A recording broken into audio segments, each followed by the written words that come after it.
Bonsoir et bienvenue pour ce nouveau live. Ce soir, je vous propose de réaliser une recette pour Noël. Et oui, Noël arrive très prochainement, dans les prochaines semaines. Et ce soir, nous allons faire donc une bûche. Ça sera la bûche Canyon, donc à la framboise et aux fruits de la passion. Alors Canyon, ce nom vient du moule, tout simplement, qui est ici en photo.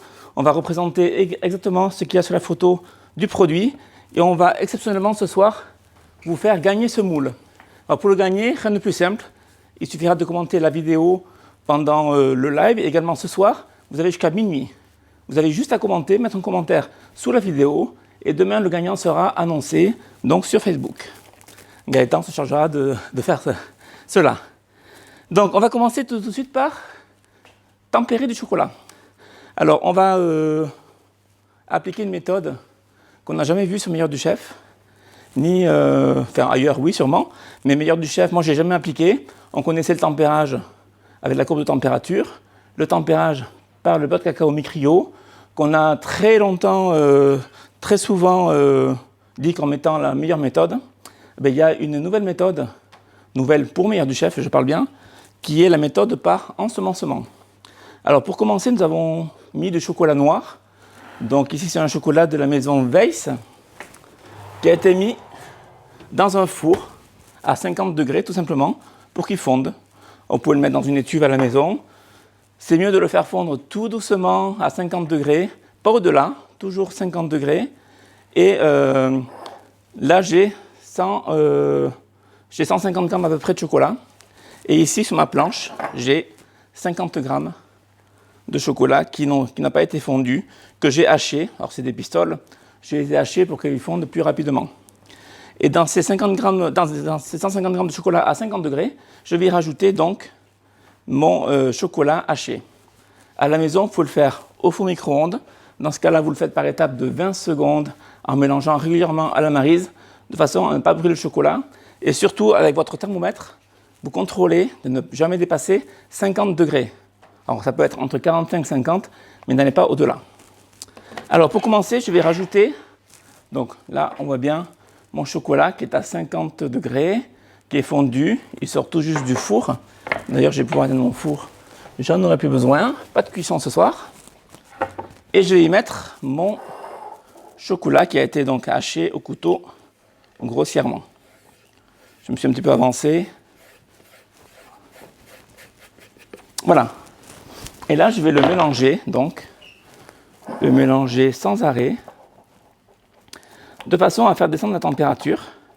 Alors, le fait de mettre du chocolat haché dedans, c'est pour faire ma cristallisation, pour me permettre, mon tempérage, permettre que mon chocolat cristallise correctement. Et donc, c'est pour rabaisser la température du chocolat, de la masse, de l'ensemble de la masse. Alors, cette température que je veux atteindre, c'est 31 degrés. Alors, le risque, c'est de descendre trop bas. Dans ce cas-là, j'ai un ustensile de bricolage, qui est le thermomètre, le pistolet thermique, qui me permettra de le réchauffer très légèrement si nécessaire. Mais dans l'idéal, je peux m'en passer si vraiment je suis bien précis et que je reste devant mon chocolat et que vraiment je surveille la température. Pour cela, j'utilise un thermomètre à visée laser, qui est vraiment le thermomètre le plus adapté à mon sens pour vérifier la température. Il faut cependant prendre la température lorsque le chocolat est en mouvement, parce que c'est un thermomètre qui prend la température en surface et non pas à cœur. Là, vous voyez, j'avais le chocolat qui était à 50 degrés. Et le fait d'avoir mis un petit peu de chocolat haché, je suis déjà descendu à 33,6, 34 degrés environ. Donc, ça descend très très vite. Par contre, mon chocolat ne sera prêt que lorsqu'il sera à 31 degrés et que tous les morceaux que j'ai rajoutés soient fondus. Donc, s'ils ne sont pas assez fondus, mon pistolet thermique me servira évidemment. S'il descend trop bas en température, il me servira à maintenir mon chocolat à température.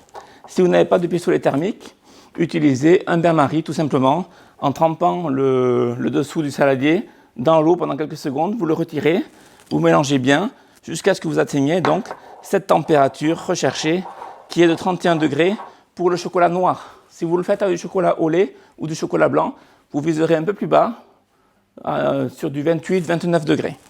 Sinon, la technique reste la même. Et pour le chocolat blanc et le chocolat au lait, montez plutôt à 45 degrés, 50 degrés étant un peu chaud. Voilà, donc je vous parle beaucoup, mais je ne fais pas grand-chose. Donc je vais commencer à m'y mettre parce que le chocolat, il faut qu'il soit en mouvement continuellement, de façon à ce qu'on puisse le tempérer correctement et qu'il soit parfaitement cristallisé. Alors, pourquoi on fait du chocolat? Parce qu'on va faire un insert. Cet insert sera fait de mousse à la framboise, avec des morceaux de framboise à l'intérieur. Et cet insert sera enveloppé d'une fine couche de chocolat. Donc je dis bien fine, parce que sinon, à la découpe, on aura du mal. Il faut vraiment qu'à la découpe, le couteau puisse briser la coque en chocolat et la couper de façon nette. Donc là, voilà, mon chocolat haché est presque fondu. Je suis à 31,7. Je continue à mélanger. Je prends le temps.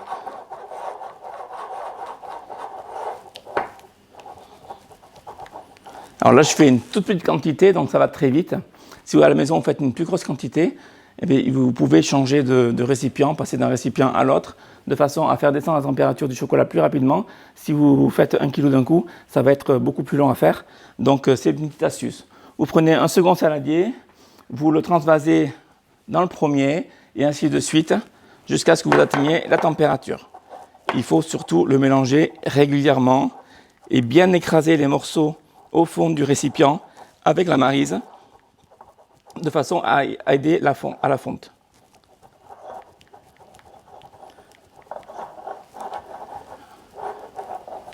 Alors, je vais vérifier où j'en suis.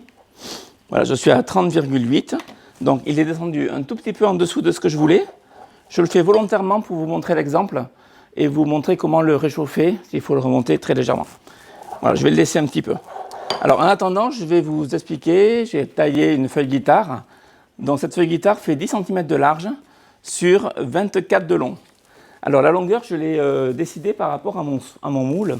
C'est le moule donc, Canyon qui est ici présenté, qui a une forme assez particulière et qui donnera un résultat vraiment très joli.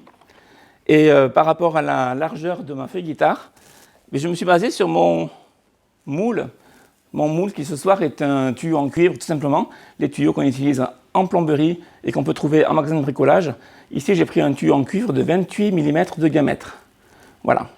Donc, j'ai calculé de façon à ce que ma feuille guitare puisse faire, hop, comme vous voyez bien la caméra, puisse faire le tour de mon tuyau en dépassant très légèrement sur que le papier se chevauche, que la feuille guitare se chevauche très légèrement sur le dessus. Voilà. Donc je suis à 9,5, 10 à peu près. Alors je continue. Ça c'est l'un des aspects les plus techniques de la recette. C'est pour ça que je passe un petit peu de temps sur cette étape et après ça ira beaucoup plus vite. Donc je vérifie qu'il n'y ait pas de morceaux qui soient encore dans mon chocolat. Parce que je vais l'étaler sur ma feuille guitare. En étalant, il ne faudrait pas que je trouve un morceau qui m'arrache tout, qui me fasse des traînées. Donc là, c'est très bien. Et là, je suis à 29,5 degrés. Donc 29,5 qui est une température insuffisante pour faire mon tablage, étaler mon chocolat. Donc je vais allumer mon pistolet thermique. Et je vais simplement réchauffer très rapidement, comme ceci, mon chocolat par en dessous. Et je peux le faire également par en dessus, par le dessus plutôt, comme ceci, en restant très peu de temps, bien sûr, parce que la chaleur qui sort du pistolet est quand même assez importante. Et il ne faut pas non plus le remonter au-delà de la température désirée. Ensuite, on mélange bien à nouveau. Je reprends à température. Vous voyez, je suis monté à 30,6, donc j'ai gagné près d'1 degré en quelques secondes seulement de chauffe. Donc je vais réchauffer encore un petit peu. Et là, je cherche à atteindre 31. Donc ça va aller très très vite. Voilà. Il reste quelques secondes. Je mélange à nouveau.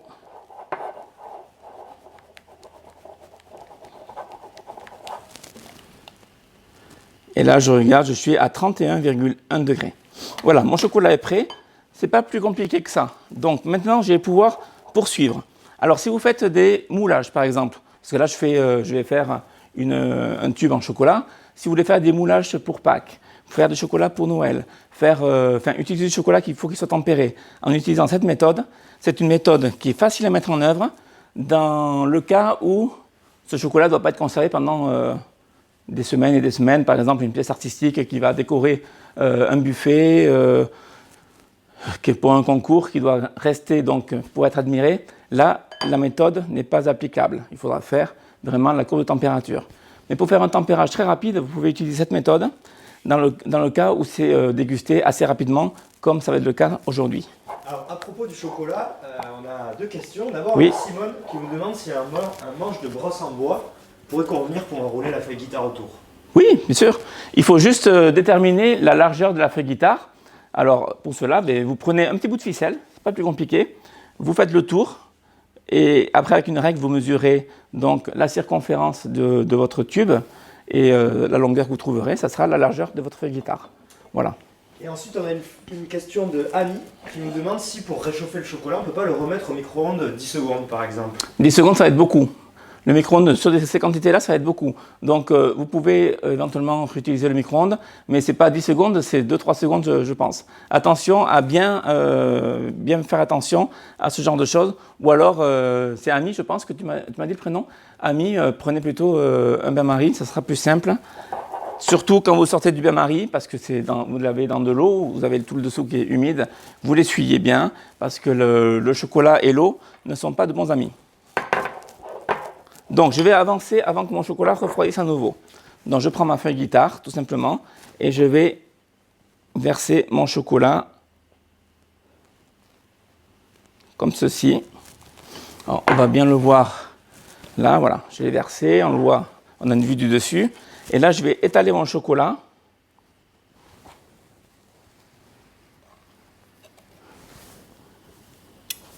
Allez, hop, je recommence, comme ça.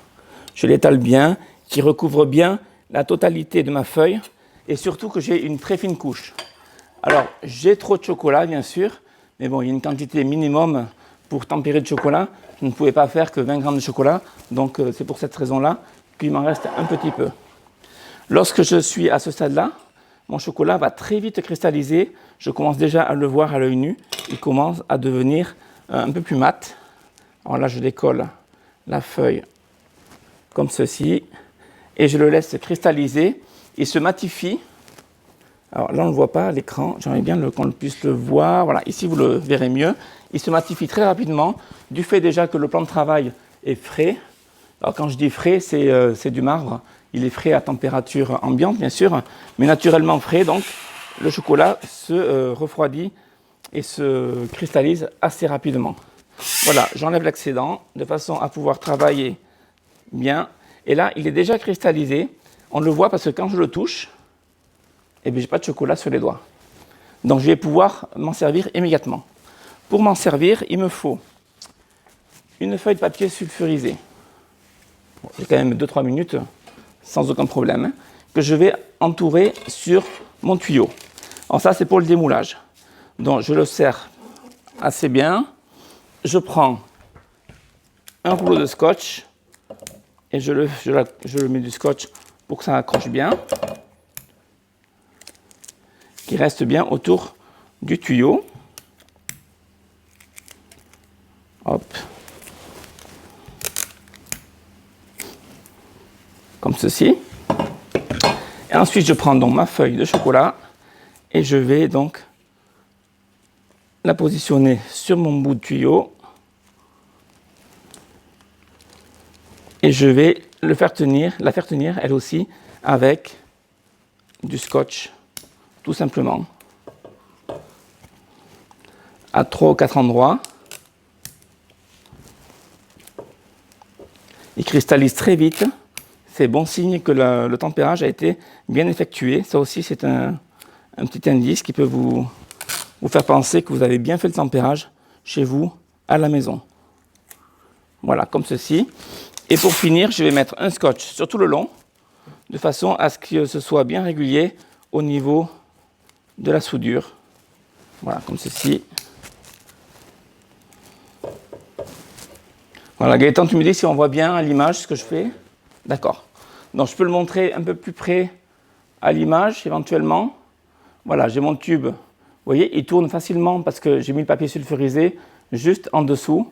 Et là, je le laisse. On peut le laisser au frigo ou alors on le laisse de côté. Il est pratiquement cristallisé déjà à l'heure qu'il est. Donc, on est tranquille.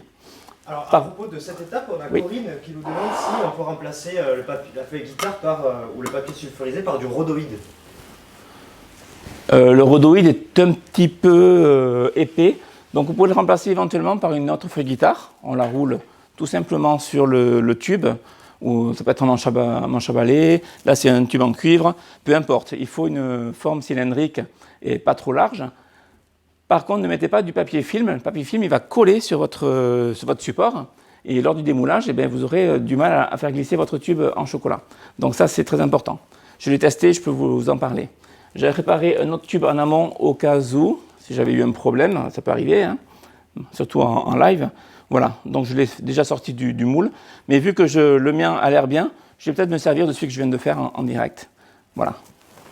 Donc, pendant qu'il cristallise, on va le laisser de côté. Je vais juste nettoyer un petit peu mon plan de travail. Voilà, je fais fondre le chocolat. C'est la meilleure des méthodes pour nettoyer mon plan de travail. Et là, j'y suis. Et c'est propre en quelques secondes. Je vais commencer par faire donc mon insert à la framboise. Alors pour cela, il me faut déjà une plaque de cuisson.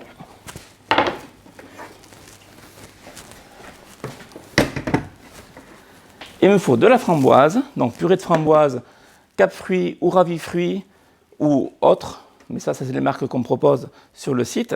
Donc si vous achetez sur Meilleur du Chef, vous avez ces deux marques-là. Il me faut une dizaine de framboises fraîches, que je vais utiliser à la fin. Il me faut un petit peu de sucre, donc je vais le mettre de suite dans ma purée. Et il me faut de la gélatine. Alors la gélatine, je l'ai déjà hydratée. Elle est ici, donc gélatine en poudre plus eau. On met toujours 6 fois le poids de la gélatine en eau. Ça, c'est une règle en or. On verra, certains pâtissiers font 5 fois, mais à 90% des cas, on trouve 6 fois la quantité de gélatine en eau. Donc on mélange les deux, la poudre et l'eau. On mélange avec une petite cuillère et on laisse hydrater un petit quart d'heure sur le coin de la table. On peut la faire à l'avance. C'est le cas, moi je l'ai faite cet après-midi et on se retrouve avec une galette. Donc une galette qui va être, je vais la décoller pour vous montrer, qui va être assez ferme. Et là, on obtient, vous voyez, des morceaux, des blocs de gélatine. Alors, je vais commencer par faire chauffer ma purée de fruits, tout doucement. On ne va pas chercher à atteindre l'ébullition, on va juste aller jusqu'à 40, voire 50 degrés, pas plus. Là, le but n'est pas de dénaturer le fruit, la framboise, c'est juste de faire fondre mon sucre. Donc pour le faire fondre, le mélange au fouet ne suffit pas, il faut le chauffer un petit peu, mais sans pour autant atteindre l'ébullition. Donc je peux contrôler avec mon thermomètre. Bon, si vous allez jusqu'à 40, 50 ou 60, ça va être bon, hein. Mais vraiment, si on veut être sûr de ce qu'on fait, le mieux c'est d'avoir un repère. Ici, c'est le thermomètre. Voilà, je suis à 33, 34.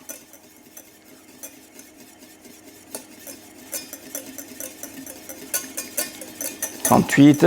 Alors ça monte assez vite. On va aller jusqu'à 45.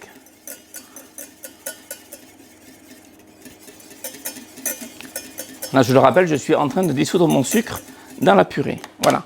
Je stoppe la chaleur et j'arrête avec mon feu. Je ne vais pas aller au-delà. Je ne veux pas dénaturer mon goût de framboise, mon fruit. Je veux qu'il reste pur. Donc là, je vais attendre que ma température retombe jusqu'à environ 30 degrés. Alors là, c'est un petit peu tiède, hein. C'est encore un peu chaud pour aller plus loin dans la recette. Donc je le mets de côté. Bien sûr, pour aller plus vite, on est en live, j'en ai préparé un. Donc celui-ci a subi la même préparation. Il a chauffé pendant jusqu'à 40-50 degrés environ.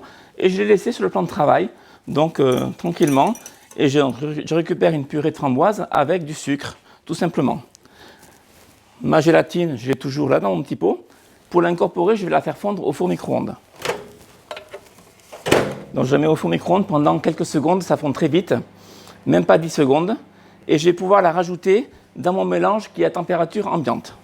Alors à propos de la gélatine, on peut la remplacer par de l'agar-agar? Alors, on pourrait la remplacer par de l'agar-agar, mais vous aurez une texture qui sera beaucoup plus cassante. Et là, la recette change parce que l'agar-agar, il faut l'activer. Donc, il faudra aller jusqu'à l'ébullition. Donc, on va dénaturer un petit peu la purée de framboise. Sinon, les proportions, j'ai fait des tests. Alors ça, ce n'est pas des proportions, on va dire, des proportions universelles. C'est des proportions que j'ai testées moi.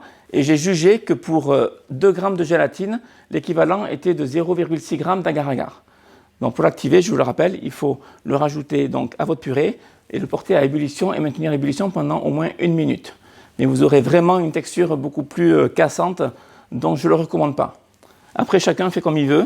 C'est selon son régime alimentaire, selon ses habitudes. Donc là, ma préparation est froide à température ambiante. Ma gélatine est bien fondue. Elle a fondu en quelques secondes au micro-ondes. Et là, je la rajoute simplement. Alors, ça ne va pas me chauffer ma purée ou l'élever de 1 ou 2 degrés, mais ça, c'est pas très gênant. Et je la mélange bien, surtout.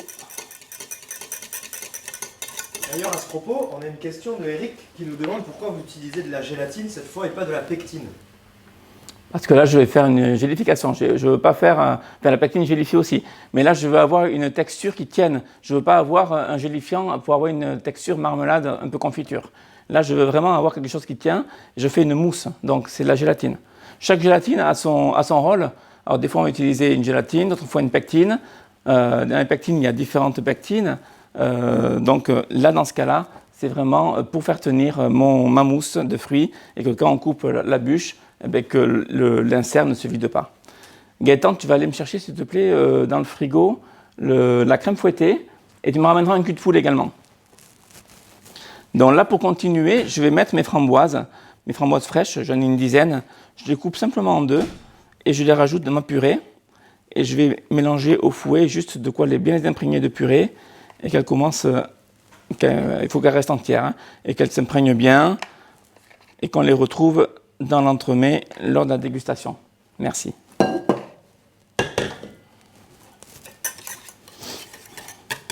Bien sûr, cette recette fonctionne avec d'autres fruits. Oui, tous les fruits. Peu importe la purée, on pourrait faire à la fraise, à la mangue, on reste sur les mêmes proportions, c'est exactement pareil. Bon, au lieu de mettre des framboises découpées en petits morceaux dans ce cas-là, vous mettriez une petite brunoise de mangue par exemple, si vous le faisiez à la mangue. Vous pourriez y mettre des pépins de fruits de la passion si vous le faisiez aux fruits de la passion. Si vous le faites à la banane, vous pouvez mettre des petits morceaux de banane qui ont été légèrement poêlés au préalable. Voilà, là il n'y a pas de règle, chacun fait comme il veut et il n'y a pas de... Enfin, chacun fait comme il veut et l'important c'est que ce soit bon au final. Et enfin, dernière question sur cette gélatine.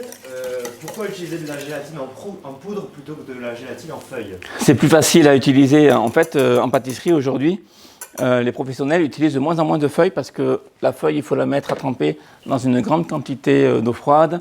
Après, il faut les goûter. Tandis qu'avec la gélatine en poudre, on dose directement la quantité de gélatine, la quantité d'eau, et puis on met l'intégralité dans la préparation. Donc c'est beaucoup plus facile et ça évite d'avoir plusieurs variétés de gélatine. Et j'utilise la gélatine de Sandbloom. Donc le Bloom, c'est le pouvoir gélifiant de la gélatine et qui est celui qui est le plus utilisé. 210 Bloom. Voilà. Gaëtan, je vais te mettre à contribution encore une fois. Tu vas me passer la balance cette fois.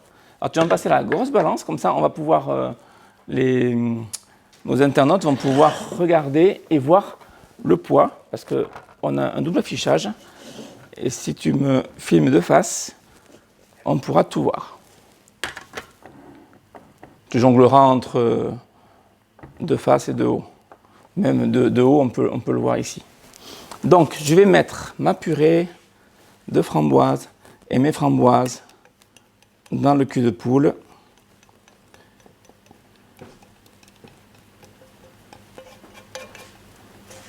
Et là, je vais y rajouter ma crème fouettée. Alors, la crème fouettée, je l'ai fouettée souple.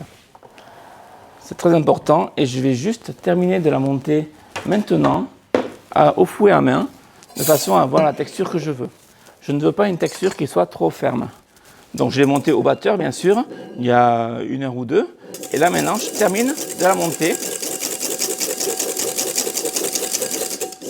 Voilà, et là je suis bien. Quand je monte quand je relève mon fouet, je mélange. La crème fouettée se maintient à mon fouet, mais si j'insiste un petit peu avec le poids, elle retombe parce qu'elle est souple. Voilà. Il ne faut pas qu'elle soit vraiment ferme, sinon vous aurez vraiment une mousse qui sera trop ferme également. Donc je remets ma balance à 0. Mes proportions, je les vérifie juste 2 secondes, que je ne me trompe pas. Je suis sur une base de 125 g de crème fouettée. Donc je vais d'abord mettre 60 et quelques grammes. Je vais faire mon premier mélange. Et je vais rajouter 60 et quelques grammes pour faire 125 g au total et obtenir ma mousse donc, à la framboise. Donc là, ma balance est à 0. La tare est faite. J'y vais pour mettre 60 grammes. Voilà, ça fait 2 marises et demi, à peu près. Et là, je vais mélanger donc ma crème fouettée dans la framboise, donc en purée, et la framboise en morceaux. Alors ça, c'est une recette très facile à faire, que vous pouvez refaire à la maison, que vous pouvez faire également à l'avance. Et c'est une recette légère. Donc après un repas de réveillon, un repas de Noël ou de jour de l'an, si vous voulez manger une bûche légère, je vous conseille de faire cette recette-là. Elle sera riche en fruits et vous n'aurez pas de crème lourde, de préparation de pâte lourde. Vous aurez juste une feuille de chocolat très fine, 2 mousses aux fruits et une petite semelle. Je n'en ai pas plus, je vous laisse découvrir ça le moment venu. Donc, il me manquait 65 grammes ou 62 grammes à peu près pour faire le poids de crème qu'il me faut. Donc voilà, je le pèse comme ceci en direct. Plutôt que de monter ma crème fouettée, juste le poids qu'il me faut. Puis dans la préparation suivante, remonter une crème fouettée. J'ai monté ma crème fouettée en une bonne fois pour toutes. Je la conserve au frigo et au dernier moment, je la bats avec mon fouet pour avoir la texture que je veux et je fais mes mélanges. Voilà, donc je termine de mélanger.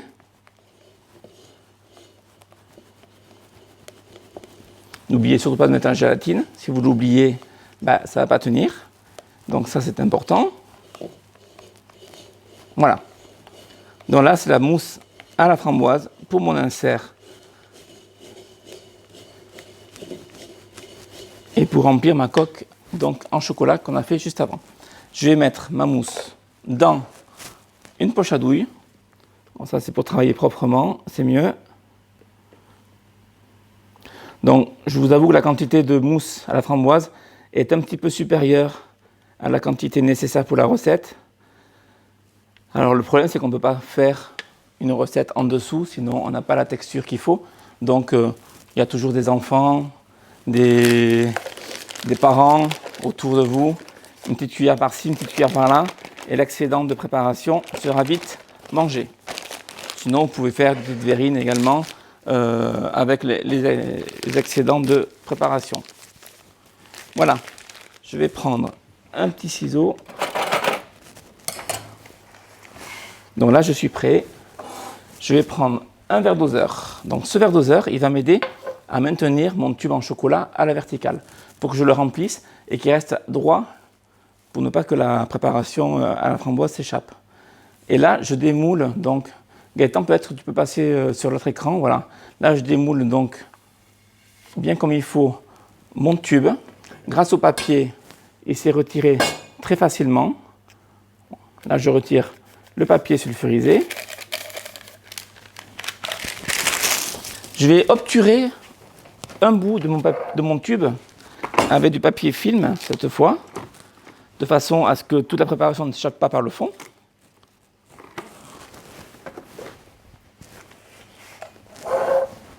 Alors j'ai pris un petit bout de papier film, voilà, et j'obture vraiment le fond.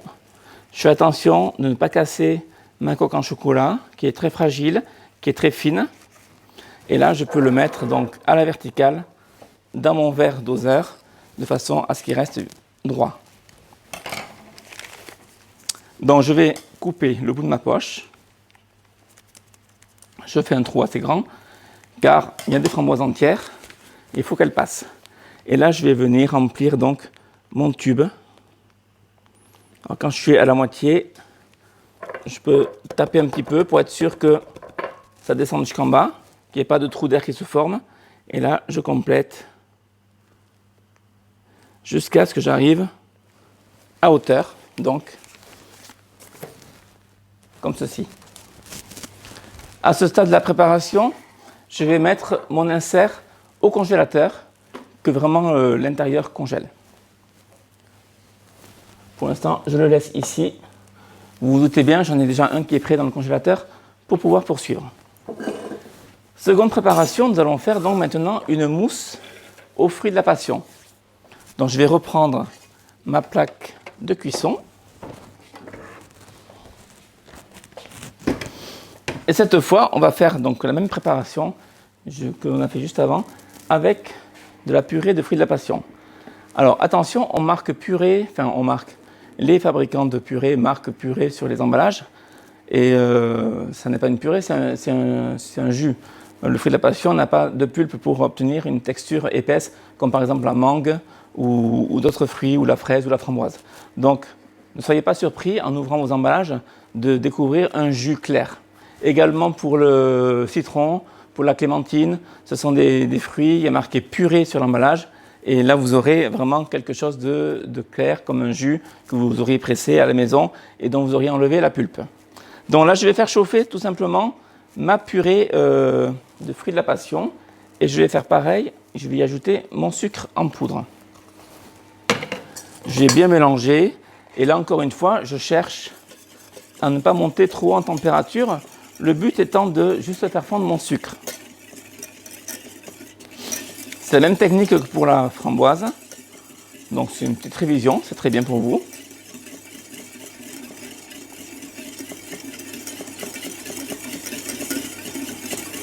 Voilà, j'en profite le temps que la température monte de vous rappeler que ce soir on a lancé un concours. Donc vous aurez le moule Canyon à gagner. Donc c'est le moule pour faire cette recette-là.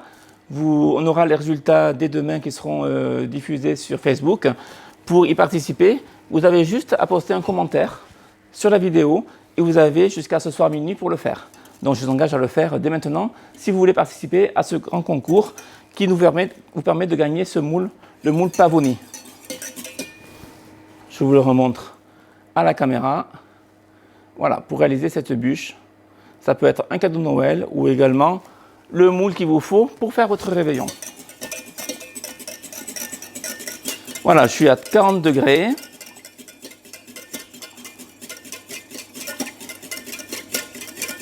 Je vais aller jusqu'à 45. Voilà, c'est bon. J'ai atteint la température. Je retire ma plaque.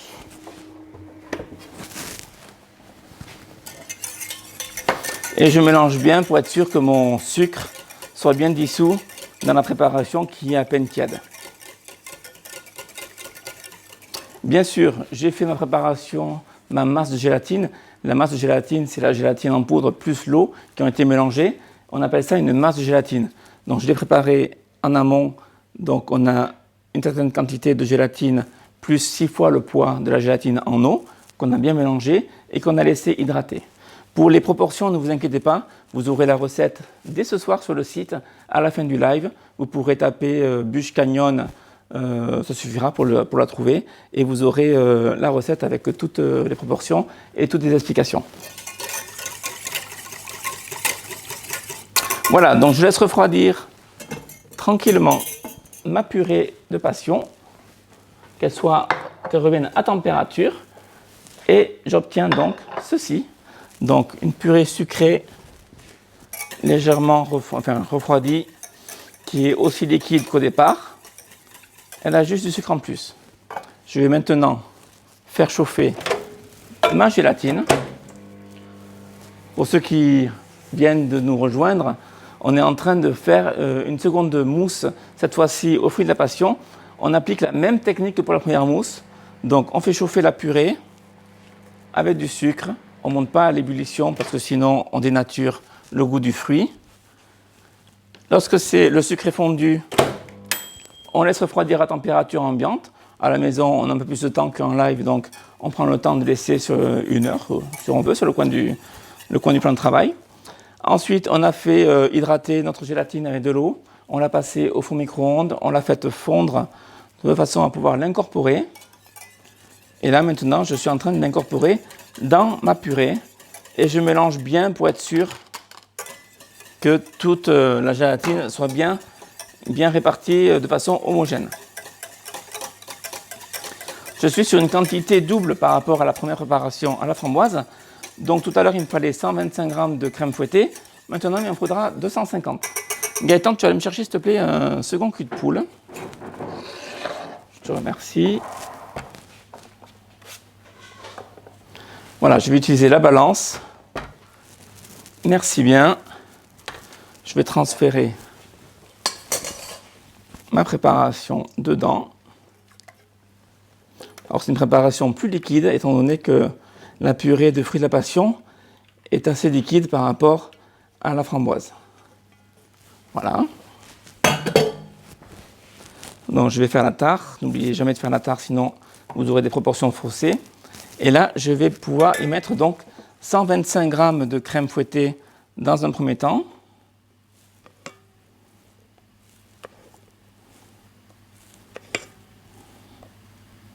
Voilà, à peu près. Je vais mélanger avec mon fouet. Là, je peux mélanger au fouet. La préparation est beaucoup plus liquide. Pour que ma crème s'incorpore bien, je peux me permettre d'utiliser un fouet. Vous avez remarqué peut-être qu'au départ, avec la framboise, je l'ai fait à la maryse. Voilà. L'important est de bien dissoudre, qu'il n'y ait pas de morceaux de crème fouettée qui restent en suspension. Et là, je refais la tare et je vais incorporer le restant de ma crème. Alors, si j'ai bien pesé, bien calculé, je dois avoir une quantité suffisante. Voilà, il me faut 125 g. Et voilà, il reste rien dans mon récipient.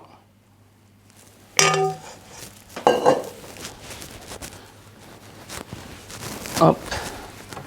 Donc là, je vais terminer mon mélange. Cette fois-ci, je vais le faire avec une maryse et je le fais délicatement.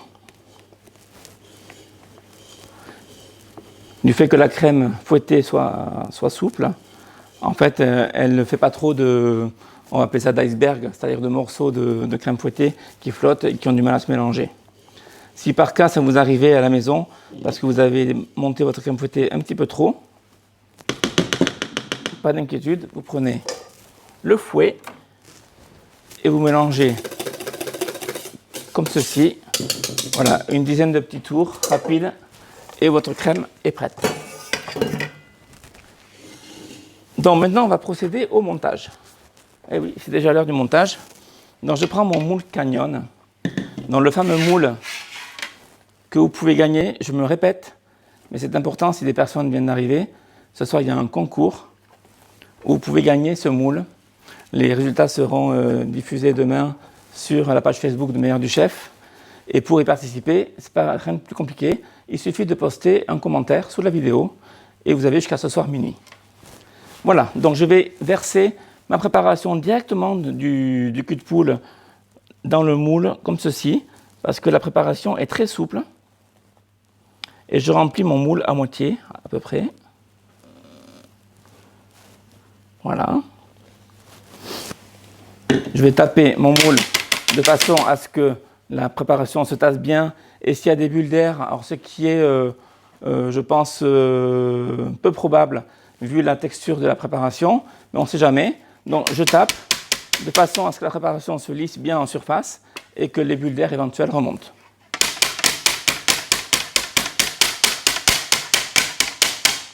Gaëtan, si tu veux bien, tu vas aller me chercher, s'il te plaît, l'insert qui est dans la cellule de refroidissement.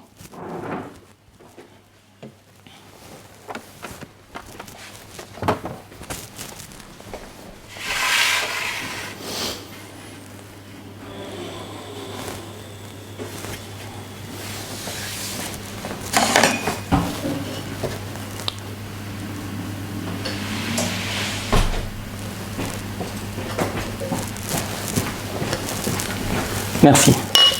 Donc voilà, mon insert a totalement gelé. Je n'ai plus qu'à le démouler. Alors ça va pas être difficile du tout. Je commence par retirer mon papier film. Je fais doucement tout de même, parce que mon chocolat est fragile. Voyons.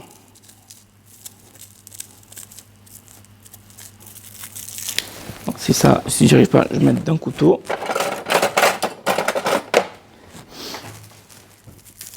Voilà. Et là, je le retire délicatement. Voilà, comme ceci. Je vais également retirer le scotch. Donc d'abord, la bande que j'ai posée qui est sur toute la longueur. Donc là, vous y allez avec précaution. Voilà, la première bande de scotch. Comme ceci. Et ensuite, je vais couper les petits scotch que j'ai mis pour faire tenir. Voilà, avec la pointe du couteau, ça se coupe tout seul. Et là, je vais pouvoir retirer donc ma feuille guitare et découvrir donc mon tube en chocolat, qui lui est donc bien fourré avec ma mousse à la framboise. Voilà. Donc ça, tant qu'il est gelé, je vais assez vite. Je le positionne dans mon moule et je le pose tout simplement. Il va s'enfoncer du même avec son poids. Il va s'enfoncer de lui-même le poids dans la préparation aux fruits de la passion. S'il s'enfonce pas trop, je peux l'aider un peu avec les doigts. Mais ne vous inquiétez pas, il ne va pas couler, il va rester en suspension. Et suite à ça, je vais combler donc le restant de mon moule avec le restant de préparation aux fruits de la passion. Et là, on a la quantité, juste ce qu'il faut pour remplir le moule, en laissant un petit vide d'un demi-centimètre à la surface. Voilà, je répartis bien. Je vais taper.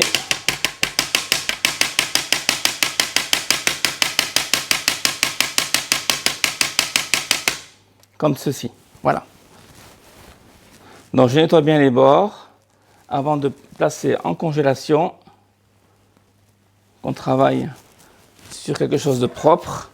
Donc là, il y a un tout petit vide de 4-5 mm que je laisse. J'irai mettre une semelle lorsque la préparation sera entièrement gelée. Mais pour la protéger, avant de la mettre en congélation, je la recouvre d'un papier film.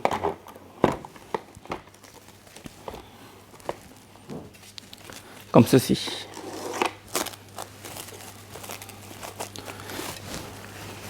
Voilà. Gaëtan, tu pourras aller me chercher celui qui est prêt. Tu mettras celui-là au passage au congélateur, s'il te plaît. Alors cette préparation, vous pouvez la faire jusqu'à ce stade, bien à l'avance, et vous conservez tout simplement la chose au congélateur. Si vous avez la fonction boost dans votre congélateur, n'hésitez pas à l'activer. Ainsi, vous aurez un froid un peu plus fort et une congélation plus rapide. La fonction boost est importante aussi au moment de sortir votre bûche du congélateur et de la finir, donc au moment du démoulage et du glaçage. Si vous avez toujours cette fonction, activez-la quelques heures avant ou la veille de façon à ce que la bûche soit bien saisie et vous aurez un meilleur démoulage.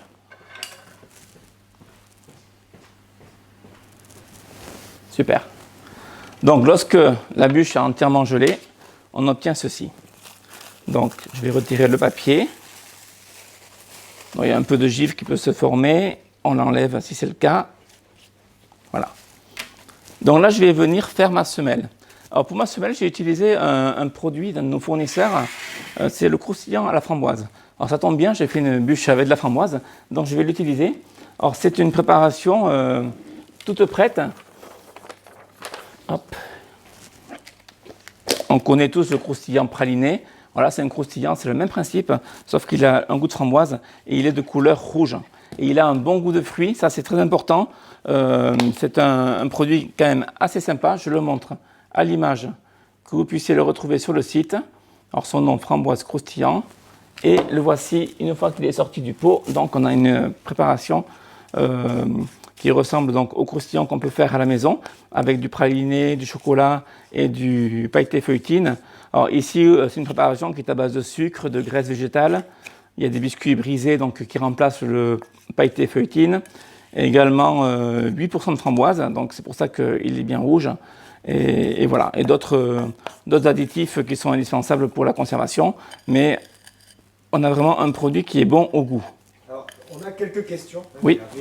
D'abord, on a Elodie qui nous demande si mettre du film avant de mettre au congélateur, ça risque pas de faire du givre. Alors ça a fait une pellicule de givre qui était sur le film, mais je l'ai retirée. Donc c'est pas gênant. Ensuite, on a Sabine qui nous demande quelle serait une combinaison intéressante de 2 autres fruits pour cette recette, par exemple. Ça, c'est selon votre goût, Sabine, c'est à vous de décider, selon ce que vous aimez. On pourrait faire de la mangue et de la banane, on pourrait faire de l'ananas et de la banane également, ce sont 2 fruits exotiques. On pourrait faire avec de la fraise et du fruit rouge, de la framboise et de la myrtille. Ça, toutes ces combinaisons sont possibles, il n'y a pas de règles, il n'y a pas d'erreur de goût possible. Les fruits se marient bien entre eux, donc voilà. Vous aimez, posez-vous la question, quel fruit vous aimez, et puis vous faites avec selon vos goûts. Et enfin, on a 2 personnes qui nous demandent pourquoi on ne peut pas congeler la semelle en même temps que la mousse. Parce que la mousse, elle n'est pas prise là, en l'état. Donc je laisse congeler d'abord ma mousse, et après je peux appliquer ma semelle dessus et l'étaler avec pression, de façon à ce que... Parce que là, si je le fais de suite, eh bien, ça va couler, donc ce n'est pas le but. Je veux que ma semelle, elle reste en surface. Voilà, c'est pour ça que je fais une congélation en 2 temps. Donc là, ma bûche, elle est bien rigide. J'ai juste assoupli, ça je l'ai fait hors caméra, mais j'ai assoupli mon feuilleté framboise au micro-ondes 10 secondes, pas plus, surtout, sinon vous allez tout faire fondre. Et là, qu'il soit malléable, et là je peux venir vraiment l'appliquer, et ça remplacera mon biscuit. Alors bien sûr, en le mettant au frigo, il va se rigidifier, en le congelant également. Et là, vous aurez vraiment une semelle rigide, comme un biscuit, qui va se tenir. Et la mousse, pour qu'elle prenne, vous l'avez mis combien de temps au congélateur? Alors moi, j'ai des congélateurs surpuissants, qu'on appelle des cellules de refroidissement. Donc en 2 heures, c'est froid à cœur. Mais à la maison, vous la faites la veille, ou même vous pouvez la faire 8 jours avant. Elle va se conserver sans aucun problème. Combien de temps on peut la conserver? Vous pouvez la conserver. Les professionnels ont des congélateurs surpuissants qui leur permettent de conserver des préparations de ce type pendant plusieurs semaines. Vous, à la maison, vous la faites la semaine d'avant pour Noël. Ça suffit. Pensez à le faire à l'avance. Ça vous décharge du travail le jour du réveillon. Ça vous enlève une belle épine du pied en sachant que vous avez votre bûche qui est dans le congélateur. Elle est presque terminée. Et le jour J, vous avez juste à faire la finition et vous aurez un beau dessert. Si vous devez tout faire le jour J, alors là, je ne vous raconte pas la pagaille que ça va être dans la cuisine. Le stress pour vous. Donc pensez à anticiper vos repas. Et ça, ce sont des desserts qui sont tout à fait réalisables à l'avance. Et ainsi avoir une journée plus sereine le jour du réveillon. Parce que vous aurez beaucoup d'autres choses à penser. Donc là, j'écrase bien mon pailleté à la framboise. Alors la question qu'on m'a posée tout à l'heure, pourquoi je ne mets pas le feuilleté tout de suite? Eh bien voilà, si je le faisais tout de suite, tout coulerait. Là on le voit bien. Là le fait que ma mousse soit vraiment bien ferme, eh bien ça ne coule pas. Et je peux bien l'appuyer de façon à ce que ça adhère bien.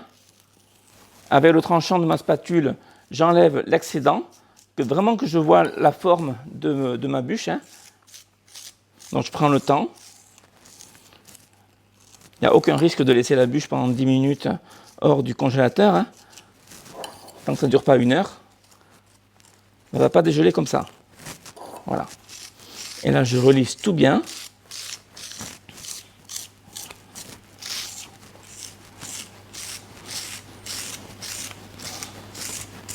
On apparente souvent la pâtisserie à à la maçonnerie. Ben là, je suis en train de faire de la maçonnerie avec un ciment rouge, mais c'est un petit peu ça. Voilà. Que ce soit bien régulier.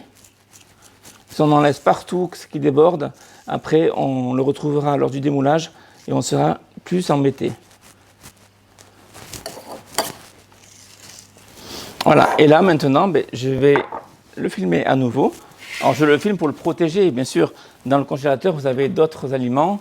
Il ne faut pas qu'il y ait d'échange de saveur d'un aliment à l'autre. Et dans le congélateur, ça se produit souvent. Donc tout ce que vous faites et que vous conservez longuement dans votre congélateur, pensez surtout à le protéger. Un simple papier film suffit. Si vous le protégez au contact, si vous le pouvez, c'est encore mieux.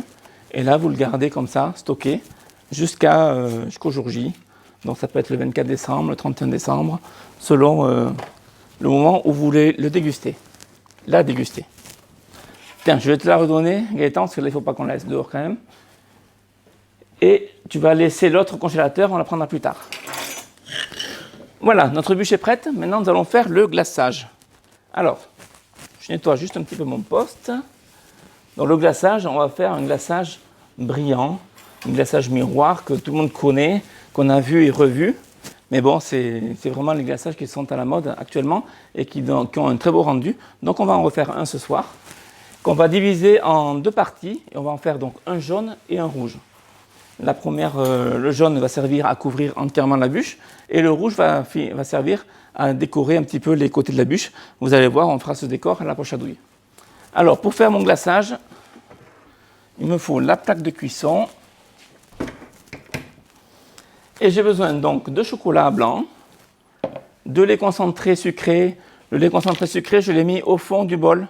Donc, j'ai mis dans un bol, un pichet verseur, directement le chocolat en pistole et mon lait concentré sucré. Il me faut également de l'eau, du sucre et du sirop de glucose. Tout ça, je l'ai mis directement dans la casserole. Ces trois ingrédients sont dedans. Les proportions, vous les aurez tout à l'heure sur la recette sur le site. Et je vais faire chauffer donc ce mélange eau, sucre, sirop de glucose, à ne pas confondre avec le glucose déshydraté ou glucose atomisé. Là, on utilise du sirop. Et on va le porter à ébullition jusqu'à 103 degrés. Donc l'ébullition est obtenue à 100 degrés, c'est la température d'ébullition de l'eau. Vu qu'on a de l'eau, on est à peu près équivalent. Et 103 degrés, si on n'a pas de thermomètre, on pousse la cuisson pendant 30 secondes ou 20 secondes et on sera à 103 degrés. Voilà, pas besoin de thermomètre ici, on peut le faire à l'œil et ça marchera très très bien. Il me faut également du colorant. Alors pour faire mon glaçage jaune qui tire un peu sur l'orangé, je vais prendre du jaune, donc du vrai jaune citron, et il me faut du colorant orange, et je vais mettre une pointe de colorant orange pour obtenir une petite nuance orangée. Vous pouvez utiliser ici du colorant hydrosoluble ou liposoluble. C'est l'une des recettes qui accepte les deux types de colorants. Donc ça c'est important à savoir, parce que cette recette contient et de l'eau par le sirop, et de la matière grasse par le chocolat et par le lait concentré. Donc, dans les deux cas, les deux colorants vont se dissoudre. Donc, faites avec ce que vous avez à la maison.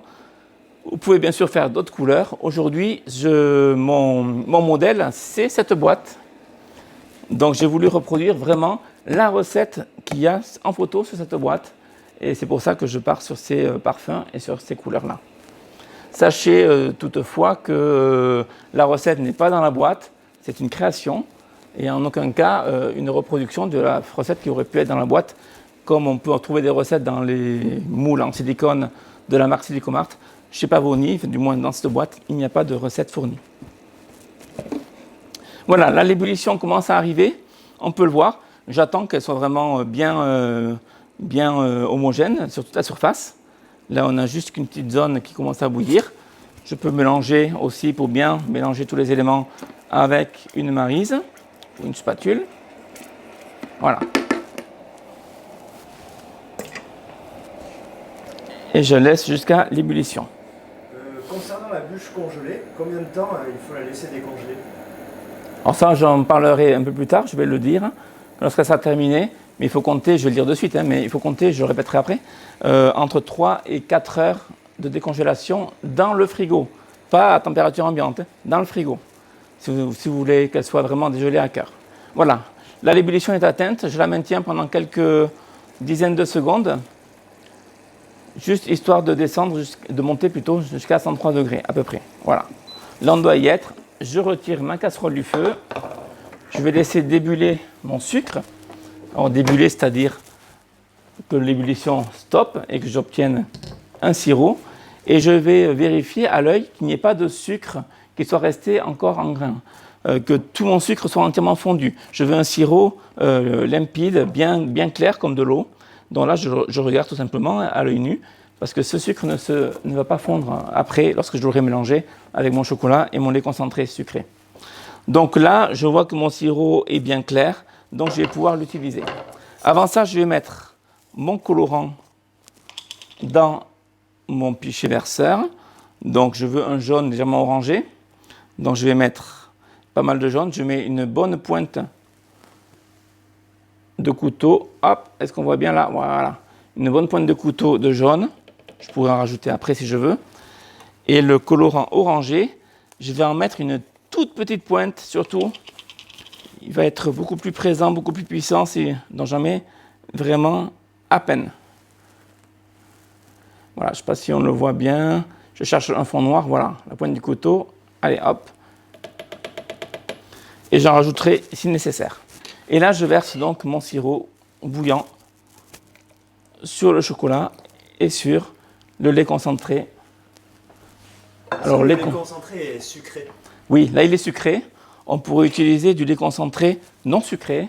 Il est plus liquide en texture, mais le résultat sera le même. Donc, est-ce qu'on peut le remplacer, ce lait concentré? Non, pas dans cette recette-là. Là, aujourd'hui, il faut utiliser du lait concentré, sucré ou non sucré. Là, j'utilise du sucré, mais bon, les deux seront bons. Voilà, on voit déjà que la préparation a commencé à jaunir. Ça, c'est le colorant qui s'est dissous dans le sirop. Et là, je vais mixer. Donc, vous voyez, j'introduis mon mixeur en biais, de façon à ce que la petite partie incurvée qui peut se remplir d'air ne m'apporte pas d'air dans la préparation. Et là, je vais mixer maintenant que je suis bien immergé. Alors, au début, c'est un peu bruyant parce que les pistoles de chocolat, elles s'entrechoquent, mais elles vont être vite mixées et on obtiendra très vite quelque chose de bien lisse.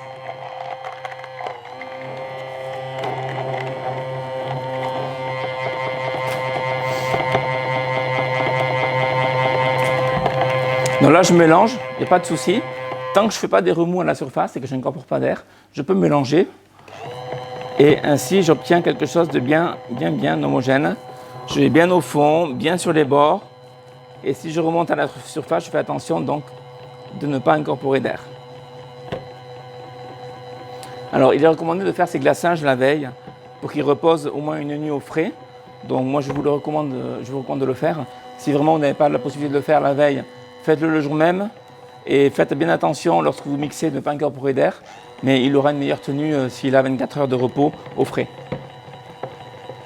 Voilà, là j'ai une couleur jaune un peu pâle à mon sens, donc pour améliorer ça, je rajoute un tout petit peu de colorant orangé. Je peux rajouter également un peu plus de colorant jaune pour intensifier le jaune et je continue à mixer.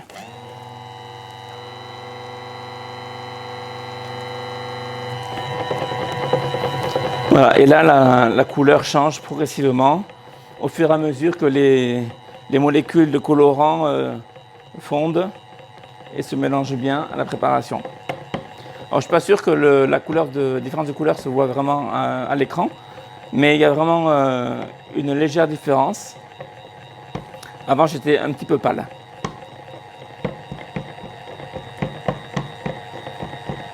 Voilà. Donc, ce glaçage est prêt et je vais pouvoir donc le diviser en deux. Alors je ne vais pas faire moitié-moitié, je vais faire un quart, trois quarts. Parce que du colorant rouge, il m'en faut en fait très peu. Comme ceci. Et je vais rajouter dans la petite partie, c'est-à-dire, je vais mettre un peu plus quand même. Ici, je vais mettre du colorant rouge. Voilà, j'ai pris du colorant rouge hydrosoluble également. C'est le colorant rouge Père Noël. et il va me permettre d'avoir un beau rouge. Et je vais mixer, en fait le rouge va prendre le dessus sur le jaune. C'est pour ça que je le fais dans cet ordre-là et non pas l'inverse. Et je me permets donc de mixer. Et là, mon glaçage devient bien rouge. Il n'y a plus aucune trace de jaune visible.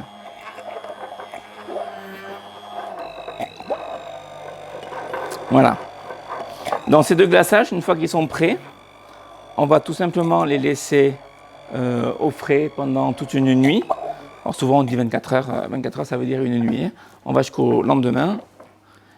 Et on va les couvrir au contact avec du papier film pour éviter qu'il y ait une croûte qui se forme à la surface.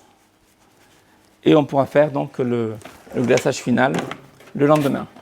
Justement, on a des questions à ce propos. De laisser le glaçage au frigo au frais pendant 24 heures, ça ne va pas le faire durcir. Bien sûr que si. Il y a de la gélatine dedans. Donc il va durcir. Mais avant de l'appliquer sur l'entremets, sur la bûche, ici en l'occurrence, on va le faire réchauffer pour l'assouplir et le rendre à nouveau liquide. Liquide mais pas chaud. Parce qu'il faut l'appliquer à une température raisonnable de façon à ce que la bûche ne fonde pas lorsqu'on va le verser dessus. Donc là, ce que je fais, c'est de mettre vraiment mon papier film au contact. Sinon, il y aura une pellicule qui va se former en surface, ça va sécher. Et cette pellicule sera très difficile à dissoudre par la suite. Et donc, vous venez de répondre à d'autres questions sans le vouloir. Pour nous demander, mais il n'y a pas de gélatine dans ce glaçage? Si. La gélatine a été mise avec le chocolat et le lait concentré. Je n'ai peut-être pas spécifié lorsque je l'ai fait en direct, mais oui, la gélatine est mise à ce moment-là. Et lorsque le sirop est versé dessus, ben, tout l'ensemble se fait un fond et on forme ce glaçage-là. Si, il y a la gélatine, bien sûr, sinon ça ne tiendrait pas. Voilà. Donc à ce stade, je mets ces deux glaçages au frais et je récupère mes deux glaçages qui sont faits en amont et qui sont durs. Donc, on en vient à la question que nous posait tout à l'heure Gaëtan. Est-ce que le glaçage va durcir au frais? Eh bien oui, il va durcir. Alors là, je vais retirer le papier film qui se retire très facilement. Donc justement, il a durci parce qu'il y a de la gélatine. Donc toutes les questions se rassemblent là et on retrouve en fait les réponses à tout. Donc il y a de la gélatine parce qu'il est dur. Celui-là, c'est le même, sauf qu'il est rouge. Donc, je retire également le papier film. Et là, on va juste récupérer une température idéale pour le couler sur l'entremets qui, lui, doit être bien gelé, qui sera de 30-35 degrés. Alors, pour le faire fondre, rien de mieux que le four micro-ondes. Alors, bien sûr, on le fait fondre, ça va commencer par fondre sur les côtés. On va bien le mixer. Bien prendre la température à cœur pour être sûr, bien vérifier la fluidité. Le fait de remixer, ça va le rendre bien fluide, bien lisse. Et là, on va pouvoir donc le verser sur l'entremets lorsqu'il sera prêt. On a Vincent qui nous demande si on n'a pas de mixeur plongeant, est-ce qu'on peut se servir d'un blender? Non, en faisant avec le blender, on va incorporer de l'air. Et ce n'est pas du tout ce qu'on recherche. Voilà, là, ça commence à fondre sur les bords. Non, ce n'est pas une bonne idée, Vincent. Alors, faites-vous offrir un mixeur plongeant à Noël, peut-être? Est-ce une bonne idée? Je ne sais pas. C'est vous qui allez décider. Mais non, le blender, il a une hélice au fond d'une cuve et il va incorporer beaucoup d'air. Et vous aurez vraiment un bouillon avec plein de bulles dessus, comme un bouillon de culture. Et ce n'est pas vraiment ce qu'on recherche à faire. Au contraire, on cherche à avoir quelque chose de bien lisse et sans air du tout, sans bulle d'air du tout. Donc là, je suis dans le micro-ondes à puissance maximum et je le fais fondre par étapes de 20-30 secondes. Je ne vais pas trop vite. De toute façon, si on va trop vite, il sera trop chaud. S'il est trop chaud, il faudra le laisser refroidir. Donc, ça peut être un cercle vicieux. Après, on va être trop en dessous, il va être trop froid. On va vouloir le réchauffer, on va le réchauffer encore trop et on ne va jamais y arriver. Donc, faites-le fondre progressivement Là, j'ai encore un bloc au centre qui n'est pas fondu. Tout le pourtour est fondu. Je vais commencer à le mixer et prendre la température pour savoir vraiment où j'en suis.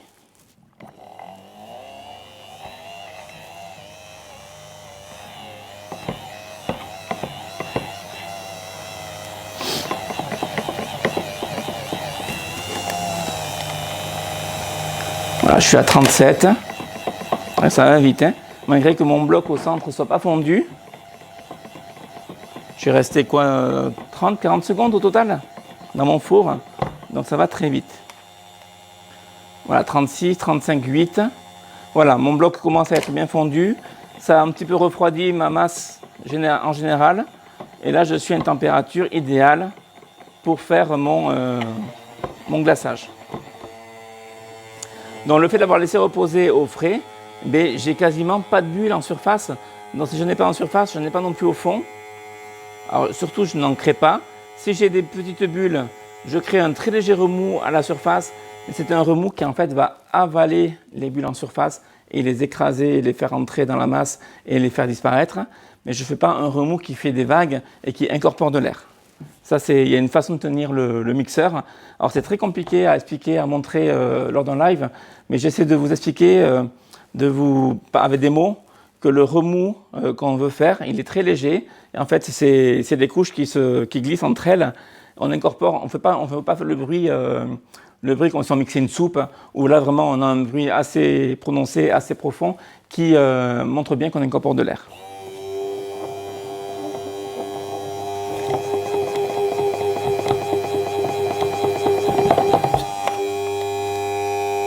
Voilà, je suis à 36 degrés, donc c'est très bien. Je vais le laisser de côté. Et je vais faire pareil avec mon glaçage rouge, que je vais faire fondre donc, au four micro-ondes pendant quelques secondes. Ça va aller plus vite parce que j'ai moins de quantité. Et je vais le verser en poche à douille lorsque celui-ci sera parfaitement fondu.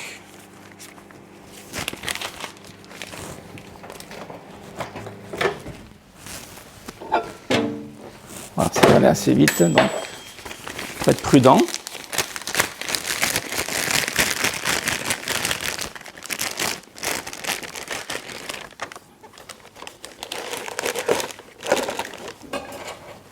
Voilà, je fais un peu de place autour de moi, qu'on puisse bien voir tout ce qu'il y a à voir. Alors, pour mixer mon glaçage rouge, je peux utiliser mon mixeur qui a trempé dans le glaçage jaune. Le glaçage jaune va disparaître parce que le rouge aura un pouvoir plus puissant. Voilà, et là je mélange bien de façon à obtenir une texture bien lisse elle aussi. De préférence à une température similaire du jaune. Donc là je suis à 34, c'est très bien. Voilà, je mélange bien. Là si j'ai des bulles d'air c'est moins grave parce que je le mets en poche à douille et je vais l'appliquer par petites touches. Donc les bulles d'air ne vont pas vraiment me gêner. Donc je le mélange un petit peu avec moins de précaution.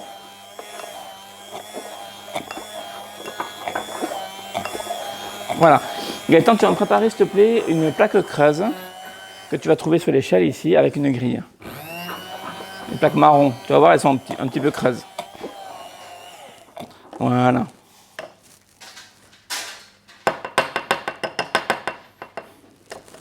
Super. Merci. Et tu vas pouvoir aller me chercher la bûche.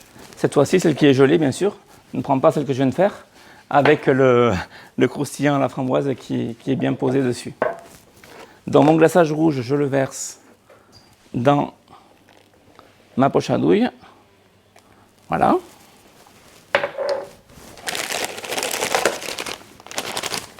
Et il faut que je l'ai donc prêt pour mon glaçage final.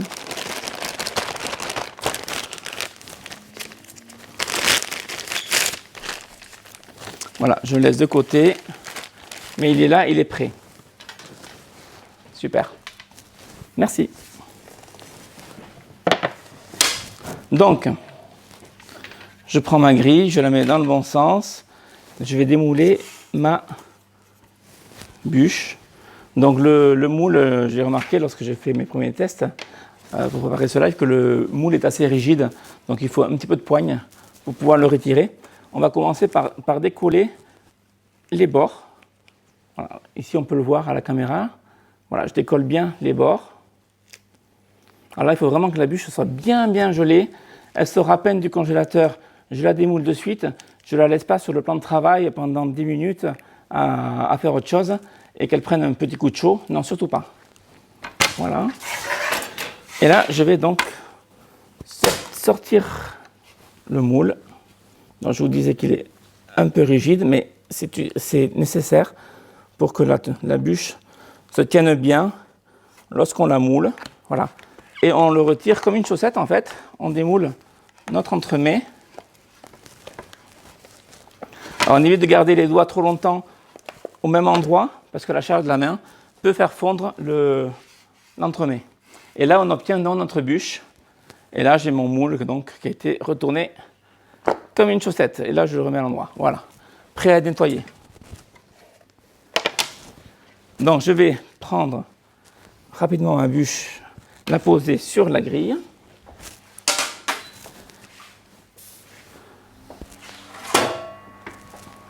Hop. Et je vais pouvoir donc glacer ma bûche. Je vais faire un dernier mélange avec, cette fois-ci, une spatule, de façon à ce que mon glaçage soit surtout bien lisse. Je vérifie une dernière fois ma température. Je suis à 36, ça va être bien. Voilà, je vérifie qu'il n'y a rien. Et là, je vais assez vite. Je ne vais pas attendre que du givre se forme en surface. Si c'est le cas, il faut vraiment enlever ce givre avant d'appliquer le glaçage dessus. Alors ça, vous le faites avec le doigt. Bon, là, il y a des formes un petit peu dans tous les sens, d'où le nom canyon. C'est comme un canyon, mais si vous avez une bûche bien lisse, vous passez la main pour enlever ce givre. Voilà, je vais pouvoir appliquer. Donc, on applique le glaçage d'un bout à l'autre. On évite de revenir là où on a passé déjà le glaçage. Donc, on essaye d'avoir vraiment une couverture uniforme dès le premier coup.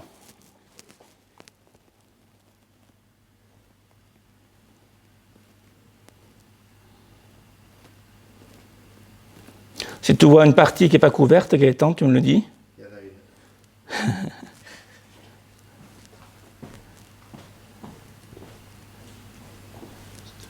D'accord.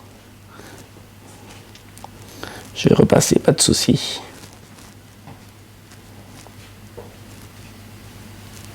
Voilà, je vais regarder, d'accord. C'était au départ. Et hop, je repasse un petit coup. Voilà, il faut vraiment que la couche de glaçage soit fine, parce que si elle est trop épaisse, ben, au goût, c'est pas non plus ce qu'il y a de plus de mieux. Donc là, je tapote pour vraiment faire couler tout cet excédent. Mais il se fige pratiquement instantanément. Donc là, je vais regarder. Hop, j'ai 2-3 petites retouches à faire qui seront vite faites. Voilà, à la maison, vous avez le temps de le faire correctement.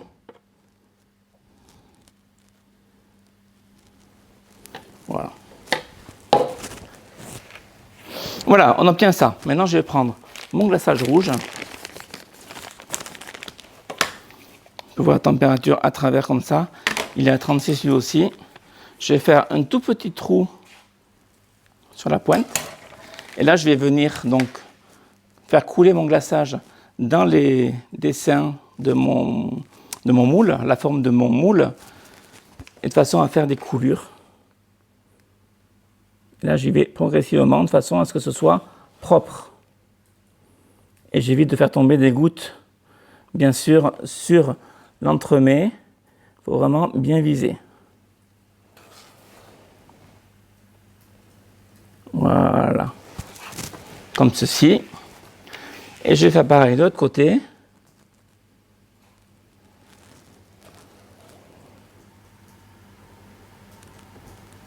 Je pense qu'on voit bien à l'image ce que je fais. Voilà, délicatement, on n'est pas pressé. Et voilà, comme ceci. Voilà, pour finir, Alors je laisse 5 minutes, il n'y a pas de souci, il ne risque rien. Je finis avec des petits décors en chocolat. Alors là, j'ai des petites plumes en chocolat qui ont été réalisées sur du ruban PVC. Donc moulées en forme de plume avec une pointe de couteau. Et ensuite, on fait des petites stries sur les côtés. Vous avez la recette sur le site, donc tapez plumes en chocolat et vous trouverez comment les faire. C'est pour ça que je ne vous les montre pas ce soir. On va directement aller à la décoration finale. Et là, on peut les déposer délicatement sur la bûche en les faisant tenir grâce au glaçage, bien sûr, qui nous sert de colle. Ça, c'est le petit plus qui fait que la bûche aura une décoration attractive. Voilà. Je vais faire un petit cornet également. Ça, c'est vraiment les finitions, les petites finitions. Un petit cornet décor en papier sulfurisé pour pouvoir déposer des petites gouttes de glaçage sur les plumes et faire tenir de la paillette d'argent. Donc si on ne le fait pas, la paillette d'argent ne tiendra pas, elle s'envolera. Donc je prends juste un tout petit peu de glaçage. Alors je vais m'aider, allez hop, je vais m'aider avec ça. Je mets mon cornet dedans, je vais mettre un peu de glaçage dedans. La valeur d'une cuillère à soupe, ça suffit. Il m'en faut très très peu. Voilà. Je ferme bien mon cornet. Je fais un tout petit trou au bout. Et je viens de déposer des petits points de glaçage sur ma plume, mes plumes. Donc ces petits points de glaçage serviront de colle, en fait, voilà. Et je vais finir donc avec ma paillette d'argent. On peut mettre de la paillette d'or, ça c'est vraiment comme on veut. Une petite pince pour être précis. Et là, je viens déposer mes flocons délicatement sur mes points de colle pour commencer.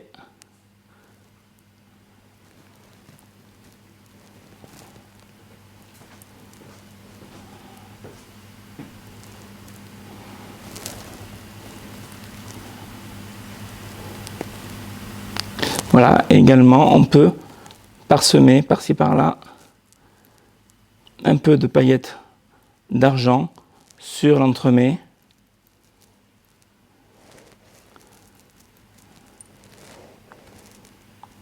Alors ici, on a fait un entremets pour 8 personnes. La forme du moule correspond tout à fait au nombre de personnes, étant donné que nous avons 8 parties identiques. Donc c'est vraiment parfait pour faire une bûche si vous êtes 8 convives à table. Gaëtan, je te demande une dernière contribution. Attrape-moi une petite semelle en carton que tu vas trouver devant moi dans le meuble. Je te fais travailler ce soir.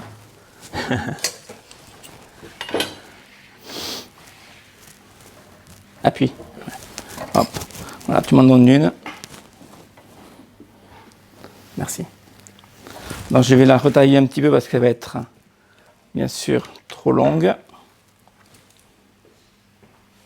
Voilà, un petit coup de ciseaux.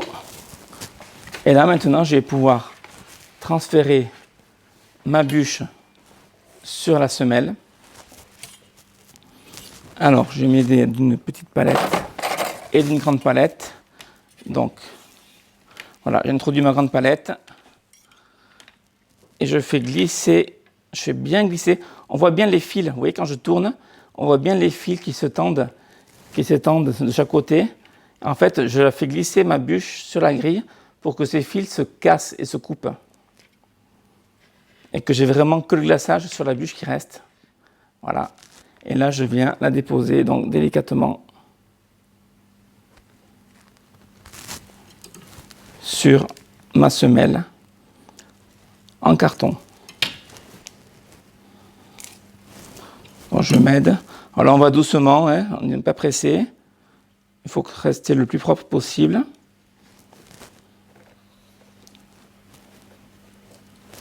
Allez, hop, on y croit. Si, ça vient. Voilà. Je peux la repositionner un petit peu s'il faut. Et je peux essuyer mes éventuelles traces avec un petit chiffon humide sur les bords, si c'est le cas.